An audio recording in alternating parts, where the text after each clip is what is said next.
आज की इस वीडियो में आपका बहुत बहुत स्वागत है।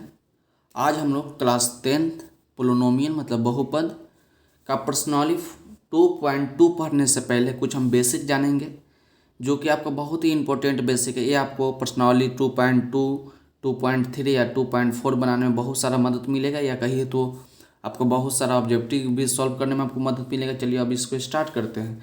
तो इसमें हम लोग आज पढ़ेंगे कि किसी बहुपद के शून्यकों और गुणांकों में संबंध। क्या आपसे बोले कि किसी बहुपद में शून्यकों और गुणांकों में संबंध। सबसे पहले हम पढ़ेंगे कि रैखिक बहुपद के शून्यकों और गुणांकों में संबंध पढ़ेंगे। रैखिक बहुपद को आप लीनियर पोलिनोमियल बोलते हैं।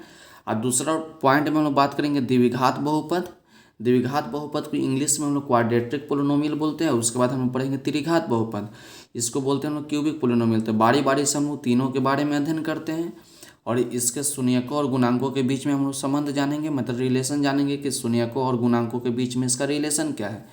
तो हम लोग एक नंबर पॉइंट पे सबसे पहले बात करते हैं। आपने कहा एक नंबर पॉइंट रैखिक समीकरण, नहीं रैखिक बहुपद। तो रैखिक बहुपद को जो इंग्लिश में आपको बोला जाता है लीनियर पोलिनोमियल लीनियर पोलिनोमियल बोला जाता है। तो रैखिक बहुपद, तो इसको डिफिनीशन आपको याद करना है तो आप याद कर सकते हैं। मैं आपको लिख कर नहीं बताऊंगा, क्योंकि आपको डिफिनीशन आपको काम नहीं देगा। जो आपका इसका बेसिक कंसेप्ट है, जो इसका एग्जाम्पल है, आपको एग्जाम्पल की मदद से आपका डिफिनीशन भी याद हो जाएगा और बहुत सारा कंसेप्ट भी आपको क्लियर हो जाएगा। तो रैखिक बहुपद, तो आपको याद रखना है कि वैसी बहुपद जिसका घात एक हो उसे रैखिक बहुपद क्या कहा जाता है। क्या याद रखिएगा कि वैसा बहुपद या वैसी व्यंजक जिसका घात एक हो उसको रैखिक बहुपद कहा जाता है। तो इसका हम लोग एग्जाम्पल देके बताते हैं। तो देखिए, मान लीजिए कि आपका ये बहुपद है, आपका बहुपद है। तो इसका घात कितना है? इसका घात 1 है। तो इसका घात 1 है तो आपका रैखिक बहुपद हो जाएगा। उसी प्रकार एग्जाम्पल हो जाएगा √2 नहीं, गलती का √2 x ले लीजिए, उसके बाद 6y ले लीजिए। इस सबका घात कितना है? इस सबका घात 1 है। या लिख सकते हैं 4x या 4z, बहुत सारा आप एग्जाम्पल ले सकते हैं। तो आपको क्या याद करवाएं कि वैसा बहुपद या वैसा व्यंजक जिसका घात एक हो उसको रैखिक बहुपद कहा जाता है। और उसका एग्जाम्पल बहुत सारा हो सकता है जिसका घात एक हो, जैसे √2x हो जाएगा, √2a हो जाएगा, √4 6 हो जाएगा। √4 6 नहीं लीजिए, इसको b ले लीजिए, क्योंकि एक वेरिएबल आना चाहिए आपका। बहुत सारे एग्जाम्पल है इसका, बहुत सारे एग्जाम्पल इसमें लिख सकते हैं। तो इसका व्यापक रूप जो होता है, रैखिक बहुपद का व्यापक रूप जो होता है, स्टैंडर्ड फॉर्म जो होता है, इसका कुछ इस प्रकार से होता है ax + b। स्टैंडर्ड फॉर्म आप याद रखिएगा। जितना भी आपका रैखिक बहुपद या द्विघात बहुपद या त्रिघात बहुपद बताएंगे, जो इसमें हम जो भी बात बताएंगे आपको बहुत अच्छी तरह सीखना है और आपको सब बात को याद भी रखना है। इसका जो व्यापक रूप होता है ax + b होता है, जिसका शून्य का आपका क्या होता है? शून्य का आपका होता है -b/a। -b/a, यहाँ पर आपका b क्या है? b आपका हो जाएगा अचर पद। b आपका सिंबल छोड़िए ना, -b/a। तो याद रखिएगा b आपका यहाँ का होगा और a आपका क्या है? a आपका x का गुणांक है। तो शून्य केवल आप याद रखिएगा, शून्य के बराबर -b/a होता है। तो रैखिक बहुपद में उतना सारा बात नहीं है जितना हम लोग को द्विघात बहुपद और त्रिघात बहुपद में पढ़ना है। सबसे इम्पोर्टेंट आपका हो जाएगा द्विघात बहुपद है। द्विघात बहुपद का बहुत ही ईजी से पढ़िए और ध्यान लगा के देखिए। अब हम जानते हैं कि द्विघात बहुपद तो द्विघात बहुपद को इंग्लिश में बोला जाता है क्वाड्रेटिक पोलिनोमियल।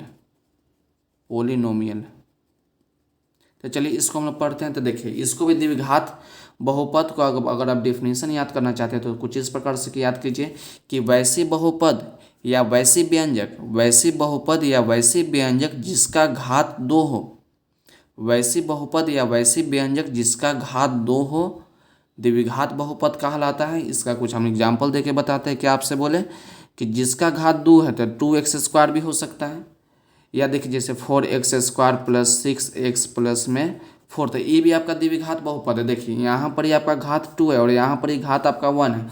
तो आपको हम बताए थे कि कोई भी कितना भी पावर ले ले और जो हाईएस्ट पावर होगा, देखिए यहाँ पर ही पावर कुछ नहीं तो 2 है, यहाँ पर ही 1 है, यहाँ पर ही 4 है। तो 4 में हम लोग 4 में 1 से मल्टीप्लाई कर सकते हैं।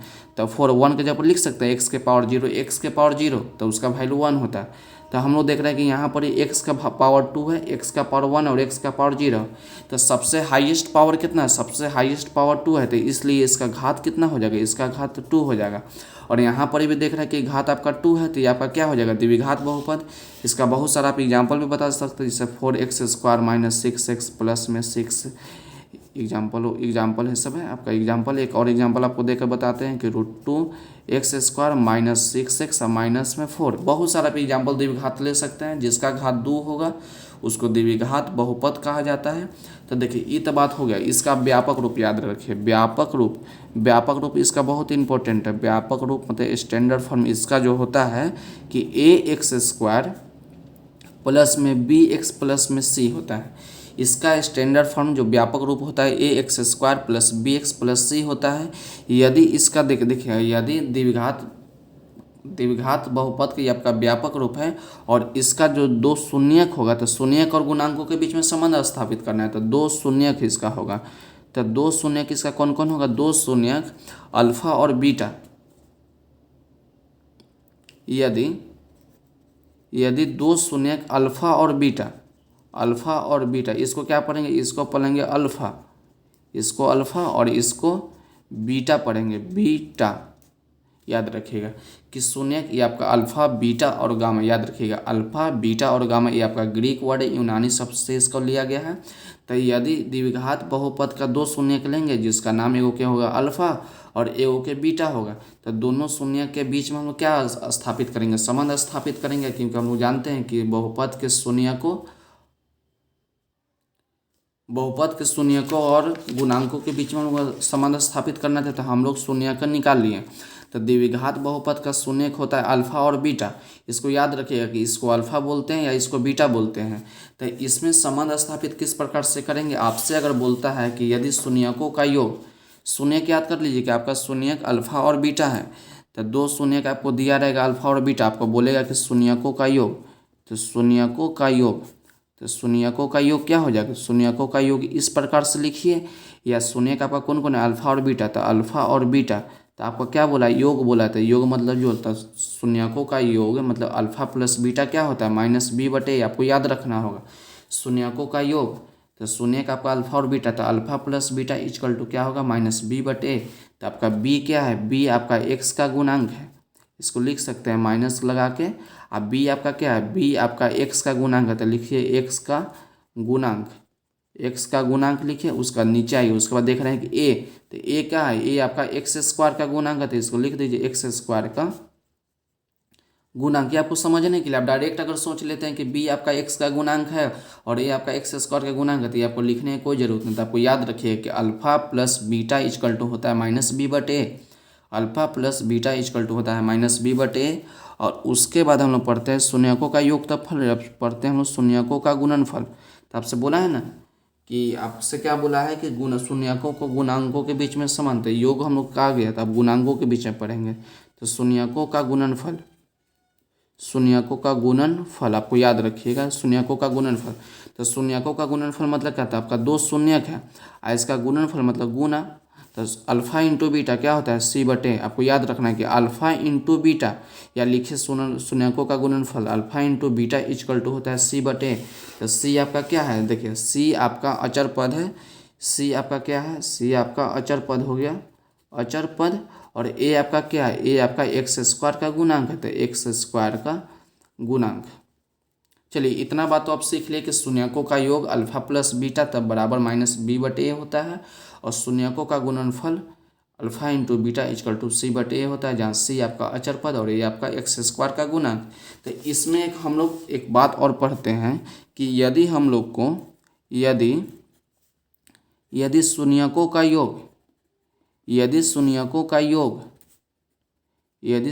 का योग और गुणनफल दिया रहे और आपसे बोले क्या, और बोले कि द्विघात बहुपद ज्ञात कीजिए, द्विघात बहुपद ज्ञात कीजिए, बहुत ही इंपॉर्टेंट है, याद रखिए, इससे आपको फॉर्मूला क्रिएट होगा। तो आपसे बोला कि यदि शून्यकों का योग, तो शून्यकों का योग मतलब क्या, शून्यकों का योग मतलब कि अल्फा प्लस बीटा, और आगे बोला कि शून्यकों का योग और गुणनफल, तो गुणनफल के मतलब कि अल्फा इंटू बीटा, तो दिया रहे मतलब आपको शून्यकों का योग दे देगा और शून्यकों का गुणनफल दे देगा और बोलेगा कि आप द्विघात बहुपद ज्ञात कीजिए। तो द्विघात बहुपद निकालने का जो सूत्र होता है वो आप कुछ इस प्रकार से होता है, आप याद कीजिएगा कि द्विघात बहुपद निकालने का सूत्र जो होता है कुछ इस प्रकार से है कि x square minus alpha plus beta into में एक्स अब प्लस में अल्फा इंटू बीटा। ये फार्मूला हम लोग क्या लगाएंगे, कब लगाएंगे, ये आपका फार्मूला हो जाएगा। ये फार्मूला हम लोग तब लगाएंगे जब शून्यकों का योग दिया रहेगा और शून्यकों का गुणनफल दिया रहेगा और आपसे बोलेगा कि द्विघात बहुपद ज्ञात कीजिए। जब द्विघात बहुपद निकालने के लिए बात करेगा तब हम फार्मूला लगाएंगे कि x square minus alpha plus beta into x अब प्लस अल्फा इंटू बीटा। तो ये आपका फार्मूला आपको याद रखना होगा।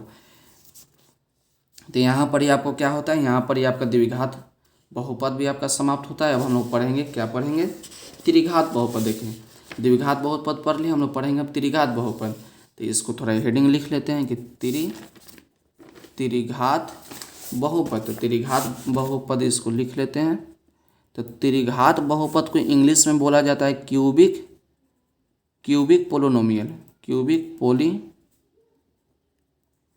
पोलिनोमियल बोला जाता है। तो त्रिघात का डिफिनेशन आपको याद रखना है। तो कुछ इस प्रकार से याद रखें कि वैसा बहुपद या वैसा बहुपद या वैसी व्यंजक जिसका घात मतलब डिग्री जिसका घात 3 होगा उसको हम लोग त्रिघात बहुपद बोलेंगे। उसका कुछ एग्जांपल देख लीजिए। आपका 2x³ भी ले सकते हैं या 4x² प्लस 6x ले लीजिए। तो हम लोग देख रहे हैं कि यहाँ तो आपका घात 3 है, घात इसका कितना है, घात इसका 3 है। और यहाँ पर देख रहे हैं कि घात 2 ले लीजिए प्लस में 4x ले लीजिए ना, क्या दिक्कत। तो यहाँ पर देख रहे हैं कि घात 3 है, घात 2 और घात 1 है। तो सबसे हाईएस्ट घात कितना है, सबसे हाईएस्ट घात आपका 3 है, इसलिए इसका घात 3 हो जाएगा, इसका घात 3 हो जाएगा। और ये आपका कैसा बहुपद हो जाएगा, त्रिघात बहुपद। या लिख सकते हैं कि √4x³ और माइनस में 6² प्लस में 4x और माइनस में 6। ये भी आपका क्या है, 3 2 एक वेरिएबल का पावर देखना है। जो वेरिएबल का पावर होगा ना वही त्रिघात कहिए या उसका घात होगा। तो इसका 3 है, 2 है, 1 है, तो इसका घात कितना हो जाएगा, घात इसका 3 हो जाएगा। इसलिए ये क्या है, ये आपका त्रिघात का बहुत सारे एग्जाम्पल आप ले सकते हैं। तो त्रिघात में तो हम लोग पढ़ लिए। तो इसका जो व्यापक रूप होता है त्रिघात का व्यापक रूप, तो त्रिघात का व्यापक रूप आपका होता है कि ax² प्लस में ax³ प्लस में bx² आप प्लस में cx प्लस में d होता है। आपको याद रखना है कि त्रिघात का व्यापक रूप ax³ प्लस bx² प्लस में cx और प्लस में d। तो इतना तो आपका त्रिघात बहुपद का व्यापक रूप हो गया। यदि इसका शून्यक, तो द्विघात में हम लोग 2 शून्यक लिए थे, द्विघात में हम लोग 2 शून्यक लिए थे अल्फा और बीटा। त्रिघात में कितना शून्यक हो जाएगा, और इसका शून्यक, यदि इसका शून्यक अल्फा बीटा और गामा है, अल्फा बीटा और गामा है। आपको याद रखना है कि द्विघात में 2 बहुपद जिसको हम दो बहुपद कौन कौन है, नहीं सॉरी, द्विघात बहुपद में 2 शून्यक है जिसको एगो के अल्फा और एगो के बीटा बोलते हैं। और त्रिघात में आपका 3 बहुपद है जिसको क्या बोलेंगे, जिसको पहला को अल्फा बोलेंगे, इसको हम लोग बीटा बोलेंगे बीटा, और इसको हम लोग बोलेंगे गामा। आपको याद रखना है कि त्रिघात का 3 शून्यक अल्फा बीटा और गामा। तो यदि हमसे बोलेगा कि शून्यकों का योग ज्ञात कीजिए, शून्यकों का, यदि इसका शून्यक अल्फा बीटा और गामा रहे तो शून्यकों का योग, तो शून्यक आपका कौन कौन है, शून्यकों का योग, तो शून्यक आपका अल्फा बीटा और गामा। तो इसका हो जाएगा alpha plus beta plus gamma. क्योंकि सब में हमको ऐड क्यों लगा, क्योंकि आपका योग बोला है। तो तीनों शून्यकों का योग क्या हो जाएगा, alpha plus beta plus gamma equal to होता है -b/a। तब -b/a होता है, तब का b क्या है, b आपका x² का गुणांक है, b आपका x² का गुणांक है, x² का गुणांक है। और a आपका क्या है, a आपका जो है x³ का गुणांक है। तो इसको नीचे लिख दीजिए x³ का गुणांक। ये आपको तो समझने के लिए आप डायरेक्ट याद भी कर सकते हैं कि alpha plus beta plus gamma equal to होता है -b/a, जहाँ b आपका x² का गुणांक है और a आपका x³ का गुणांक है। तो शून्यकों का योग हो गया। अब हम पढ़ेंगे शून्यकों का गुणनफल। शून्यकों का देखिए, शून्यकों का गुणनफल आपका क्या होगा, शून्यकों का गुणनफल। शून्यकों का गुणनफल आपका कुछ इस प्रकार से हो जाएगा कि alpha into beta into gamma. शून्यकों का गुणनफल तो alpha into beta into gamma होता है माइनस डी बटे तो डी आपका क्या है, डी आपका हो जाएगा अचर पद और ए आपका हो जाएगा एक्स क्यू का गुणांक, तो एक्स क्यू का गुणांक। तो इतना आपको याद रखिएगा कि शून्यकों का गुणनफल तो alpha into beta into gamma equal to होता है माइनस डी बटे, जहाँ डी आपका अचर पद है और ए आपका एक्स स्क्वायर का गुणांक है, सॉरी एक्स क्यू का गुणांक है। उसके बाद बोलते हैं हम लोग कि दो शून्यकों को एक साथ लेकर, तो दो शून्यकों को एक साथ लेकर तो अल्फ़ा बीटा गामा है, तो कुछ इस प्रकार से alpha beta plus beta gamma plus gamma alpha. आपको याद रखिएगा कि दो शून्यकों को एक साथ लेकर तो दो शून्य तो alpha beta plus beta gamma plus gamma alpha equal to होता है सी बटे। आपको याद रखिएगा कि alpha beta into beta gamma plus gamma alpha, तो इसका होता है सी बटे। तो सी आपका क्या है, सी आपका एक्स का गुणांक है, सी आपका एक्स का गुणांक है और एक्स आपका क्या है, एक्स आपका एक्स क्यू का गुणांक, ए आपका एक्स क्यू का गुणांक है। तो इतना बात तो आप जान गए कि शून्यकों का योग alpha plus beta plus gamma equal to होता है माइनस बी बटे, शून्यकों का गुणनफल होता है alpha beta into gamma equal to minus D बटे, और दो शून्य को एक साथ लेकर तो alpha beta plus beta gamma plus gamma alpha होता है सी बटे ए। तो सी आपका एक्स का गुणांक और एक्स क्यू, ए आपका एक्स क्यू का गुणांक। तो देखिए इसमें थोड़ा और कुछ बात पढ़ना है, इसमें हम लोग की बात पढ़ते हैं क्या, इसमें आप लोग की बात बताते हैं कि जैसे द्विघात में आपको बताएं कि यदि शून्यकों का योग गुणनफल दिया रहे तो इसका आपको द्विघात बहुपद निकालना रहे, ये आपसे अगर इसमें भी तो आपको बोल सकता है, इसमें आपको क्या बोल सकता है, इसमें आपको बोल सकता है कि यदि दिया रहे, क्या आपको दिया रहे आपको इम्पोर्टेंट फार्मूला आपको आ रहा है, आपको दिया रहे शून्यकों का योग दिया रहे, उसके बाद आपको दो शून्यक को एक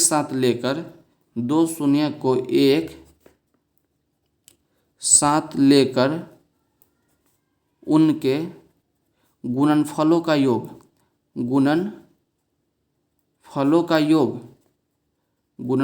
योग और तथा शून्यकों का गुणनफल दिया रहे तथा शून्यकों का गुणनफल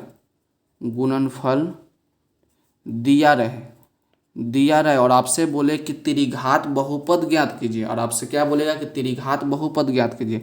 तो त्रिघात बहुपद निकालने का क्या सूत्र हो जाएगा, त्रिघात बहुपद निकालने का सूत्र जो आपका हो जाएगा कुछ इस प्रकार से हो जाएगा कि x cube minus alpha plus beta plus gamma. पहले देखिए शून्यकों का योग, तो शून्यक त्रिघात में कौन कौन शून्यक होता है, त्रिघात में 3 शून्यक होता है, अल्फा बीटा और गामा। तो आपसे क्या बोला शून्यकों का योग, तो शून्यकों का योग मतलब कि alpha plus beta plus gamma. उसके आगे बोला कि दो शून्यक को एक साथ लेकर उनके गुणनफलों का योग, तो दो शून्य को एक साथ लेकर तो अल्फा बीटा, तो उनके गुणनफल, तो दोनों के बीच में क्या गुणनफल और उनके योग।